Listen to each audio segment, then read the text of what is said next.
자연은 경지에 들어가가지고요, 세계의 사람이 박수를 칠 때다. 우리 미쳐야 됩니다. 미친다 하는 말은 내 온 정신을 다 거기에 쏟는다는 얘기입니다. 나의 전체를 쏟는다는 말입니다. 어디에요? 어디에 쏟는다는 얘기입니까? 설교입니다. 설교에 쏟아야 됩니다. 성령님의 발성기관으로 살기 위해서는 거기에 쏟지 않고서는 도저히 견딜 수가 없습니다. 그 쏟다 보면 내 눈에서 눈물이 쏟을 때가 있습니다. 땀방울이 쏟을 때가 있습니다. 어떨 때는 내 피를 흘려야 할 때가 있습니다. 핏방울, 땀방울, 눈물방울이 맺혀있는 설교의 발성기관으로 우리가 움직일 수만 있다면 하나님께서는 우리를 들어서 그 나라와 그 의를 이 땅에 언제나 유감없이 펼쳐주십니다. 이제 제가 12시 반까지입니까? 어떻게, 몇 분까지입니까? 12시 반까지입니까? 예. 제가 이제 제 설교의 사상이라 할까요? 설교 신학 사상이라 할까요? 그걸 가지고 결론을 맺겠습니다. 혹시 쓰실 수 있으면 참 좋겠습니다. 거기다가 크게 써주시면 합니다. 거룩할 성자, 말씀 원자입니다. 성언, 운반이라는 게 있죠. 예, 운동이라는 운자입니다. 반이 반다는 반자입니다. 운반 일념입니다. 성언, 운반 일념이 저의 설교의 이토스입니다. 자세한 것은 미안합니다. 제 책을 하나 좀 부득이 선전하고요. 또 사주시면 고맙고 안 사줘도 고맙지는 않지만 괜찮습니다. 예. 지난 3월 3일에 펴낸 한국교회의 설교와 개론입니다. 오늘 강의는 주로 여기서 제가 하고 있습니다. 한국교회 설교와 개론인데요, 이 책의 앞에서 밝힌 말이 성언 운반 일념입니다.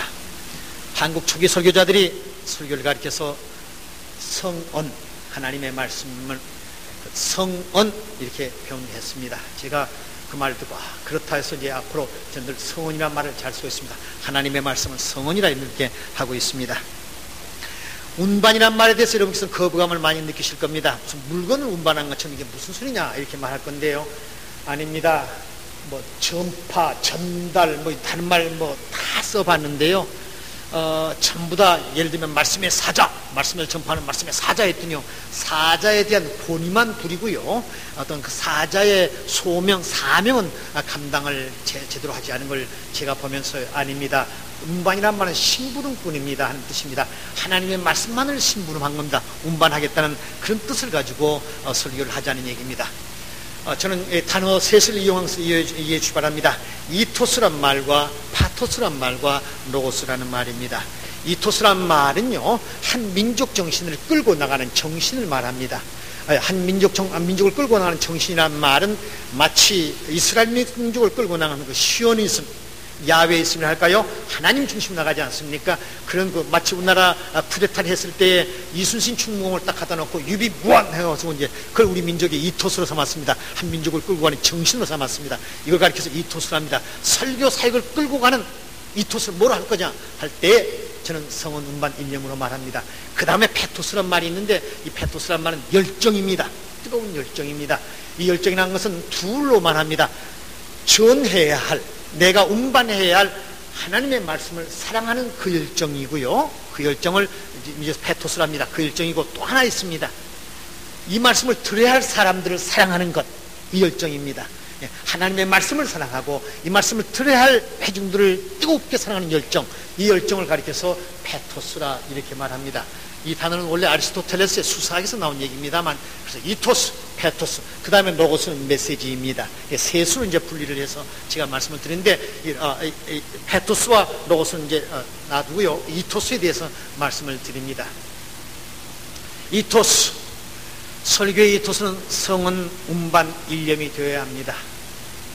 성언 운반 일념이란 말은, 성언 운반 일념이란 말은 나는 오직 하나님의 말씀만을 사랑하는 회중들에게, 그 말씀을 기다리고 있는 무리들에게 갖다 전해야 되겠다는 이야기입니다. 성언 운반 일념, 하나님의 말씀만을 운반하겠다는 이 깊은 뜻은요, 한국 강단에 제일 많이 필요한 부분입니다. 여러분, 교재에 이제 드디어 마지막 부분에 가면 드디어 조금 글 나온 게 바로 이 성언운반 일념에 대한 글입니다. 우리가 할 수만 있으면 세상 돌아가는 얘기를 줄입시다. 할 수만 있으면 여호와를 간단히 합시다. 특별히 여호와에 있어서요, 가슴 아픈 부분은 어느 분은 세계적인 부흥사입니다. 우리나라뿐입니다. 그런데요, 100분 설교를 하시는데 예화를 12개를 쓰셨습니다. 어떤 예화는 17분간이 걸렸습니다. 제일 짧은 예화가 5분간이 걸렸습니다. 예화 12개의 시간을 다 합쳐보니까 85분이 걸렸습니다. 말씀을 풀어주는 것은 15분도 못 되었습니다. 이걸 가리켜서 저는 예화의 진열장이라 이름을 했습니다. 예화를 진열하기 위해서 여러분 이 자리에 서지 않습니다. 예화를 나열하기 위해서 이 자리에 쓴 것이 아닙니다. 예화로 회중을 기쁘게 해주고 그 귀를 즐겁게 해주기 위해서 이 자리에 쓴 것이 아닙니다.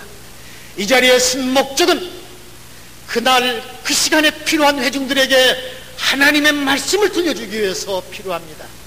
어찌하여서 예화로 가득 차게 만드십니까? 어찌하여 하나님의 말씀이 나아갈 공간이 없게 만들었습니까? 성언 운반 일념의 설교자들은 예화만을 나열하지 않습니다. 회중들이 흥미를 갖지 못하더라도 애써서 하나님의 말씀을 쉽게 알아듣기 쉽게 그 마음속에 집어넣어주는 것이 성언 운반 일념의 설교자들입니다. 성언 운반의 일념의 각오를 가지고 있는 설교자들은 절대로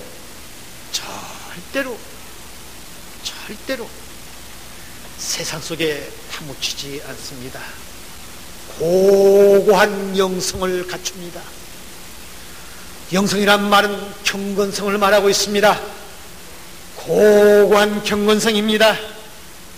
내 언어와 내 행동 속에서 이어지는 고고한 경건성입니다. 이 분야에 대해서는 이미 이중표 목사님께서 그저 시간 강조를 한 걸로 알고 있습니다. 저는 여기서 강조하지 않겠습니다. 고고한 영성의 지속입니다. 경건한 냄새를 풍기는 성언 운반 일념의 설교자에 의해서 하나님의 말씀은 더욱더 빛나기 때문입니다. 성언 운반의 일념 속에서는 전혀 내 사리 사욕이나 어떤 명예의 추구나 나의 영심을 버리게 됩니다. 성언 운반 일념의 현장에서 있어진 이야기입니다. 설교를 잘 하다 보면요, 열심히 설교에 몰두해서 미쳐서 설교를 하게 보면요, 이 회중들이 예화할 때 말고요, 설교를 할 때 보면요, 막 교인들이 시선이 쫙 모아집니다. 그럴 때 큰 거 하나 말씀드립니다. 사탄이 꼭 옆에 와서 충동질 합니다. 뭐라 충동질 하냐면, 나도 이만하면 설교자가 되었구나, 이만하면 내 설교도 괜찮구나, 반드시 들어옵니다. 들어올 때 그 생각을 받아들인 순간 신기합니다. 똑같이 설교의 열을 품고 있는데요, 교인들이 한결같이 고개를 팍팍팍 다 숙여버립니다. 방금 보였던 눈동자가 없습니다.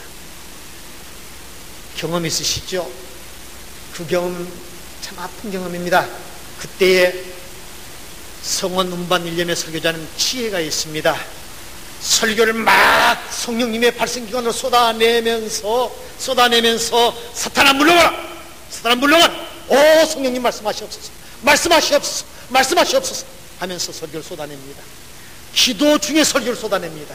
그래야 그 시각들이 여기에 모아집니다. 그렇지 않으면 그 시각들은 온데간데 없습니다. 그럴 때 성령님께서는 그렇다, 너는 나의 발성기관이라면서 계속 역사하셔서 뜨거운 말씀의 도가니로 모든 회중들을 집어넣고 은혜의 물결을, 파장을 일으키게 만듭니다. 저의 간절한 부탁입니다. 성언 운반 일념, 성언 운반 일념, 이것은 우리의 사명입니다. 우리의 사명입니다. 그저 성원만 인념하는데 마지막 그저 전달에 대해서 한 말씀만 드릴게요. 설교 전달에 대한 강의는 지금 올가 목회에서 계속 제가 연재하고 있습니다. 6회, 7회째 나가고 있습니다. 거기에 참고하시기 바랍니다. 한 가지만 말씀드립니다. 믿음을 살려주십시오. 믿음을 살려주십시오. 믿음이란 단어입니다. 믿음이란 건 우리가 잘 알고 있지 않습니까? 믿음은 두 가지의 믿음입니다. 이것만 살려주시면 성원 운반자가 큰 혜택을 보게 됩니다. 하나는 음정의 높고 낮음의 음정, 곧 믿음입니다. 음정을 사용하는데 높고 낮음이 없이는 아니 됩니다. 높고 낮이라 하니까 어떤 분들은 상당히 이상한 방법으로 합대다. 가만 얘기하다가 11조 감사 선수주의 이렇게 단어를 올리고 있는데 그건 잘못됐습니다. 그건 뭐라 가르치면 그건 경기라 그럽니다. 예. 듣는 사람들이 그냥 팍 올라갔다 막 뜁니다. 뛰어 이렇게 정신없이 뜁니다. 그건 말한 게 아니고요. 이게 저게 서서히 끌어올라가서 낭떠러지처럼 툭 떨어진다든가 또 같이 서서히 올라가서 산처럼 내려온다든가 이런 그 아주 파도처럼 이런 그런 걸 말한 겁니다. 여러분 착각 없기를 바라고요. 또 어떤 설교자는 믿음을 하니까 낮은 음으로 시작했다 올라가서 그냥 그만 한번 올라갔다면 내려오지를 못하고 막 소리 지르다가 기도합시다 하고 끝나는데 그것도 잘못됐습니다. 그렇기 때문에 피곤해서 못 듣습니다. 성원 운반이란 이 토스만 가지고 된 게 아닙니다. 전달이란 이 방법이 꼭 있어야 됩니다. 또 하나 말씀드릴 것은요, 속도입니다. 언어의 속도입니다. 어떤 분은 처음부터 마지막까지 다다다다다다다다다 막 빨라지는데 정신이 없습니다. 그때는 회중들이 숨을 못 쉬고 그냥 기절해 버립니다. 여러분께서는 언어의 속도에 있어서 반드시 믿음을 지켜주십시오. 빠를 때는 빠르고 느릴 때는 느리고 항상 해야 됩니다. 십자가를 지고 골고다 언덕을 올라갈 때도 그렇게 빠를 수는 없지 않습니까? 우리 주님 그 무거운 십자가를 지시고 골고다 언덕길을 오르십니다. 한 발자국 오르시다가 쓰러지고 채찍이 때려지면 다시 일어서 올라가다 쓰러지고 이렇게 쓰러지고